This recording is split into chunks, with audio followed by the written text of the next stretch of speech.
Lebanon president Joseph ഔൻ, Israel പ്രധാനമന്ത്രി Benjamin Netanyahu എന്നിവരുമായി നടത്തിയ സംഭാഷണങ്ങൾക്ക് പിന്നാലെയാണ് തന്റെ സോഷ്യൽ മീഡിയ പ്ലാറ്റ്ഫോമായ ട്രൂത്ത് സോഷ്യലിൽ ട്രംപ് അവകാശവാദം ഉന്നയിച്ചത്.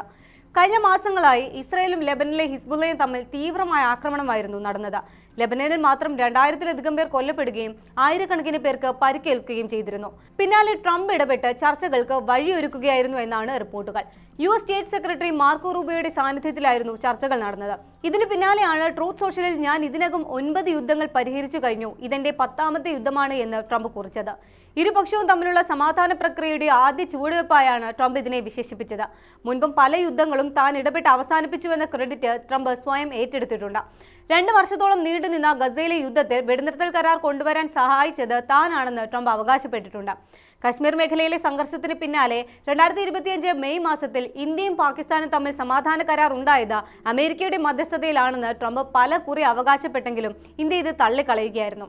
Armenia, Azerbaijan, Serbia, Kosovo, Rwanda, Congo, Egypt, Ethiopia, Thailand, Cambodia തുടങ്ങി ഇറാനുമായുള്ള വെടിനിർത്തൽ കരാറിൽ പോലും ട്രംപ് തന്റെ സമാധാന ശ്രമങ്ങൾ ഉയർത്തിക്കാട്ടിയിരുന്നു. ട്രംപ് തന്റെ സമാധാന ശ്രമങ്ങളെ ചരിത്രപരമായ നേട്ടങ്ങളെ അവതരിപ്പിക്കാറുണ്ടെങ്കിലും അന്താരാഷ്ട്ര തലത്തിൽ ഇതിനെതിരെ ശക്തമായ വിമർശനങ്ങളും വസ്തുതാപരമായ തർക്കങ്ങളും ഉയർന്നിട്ടുണ്ട്.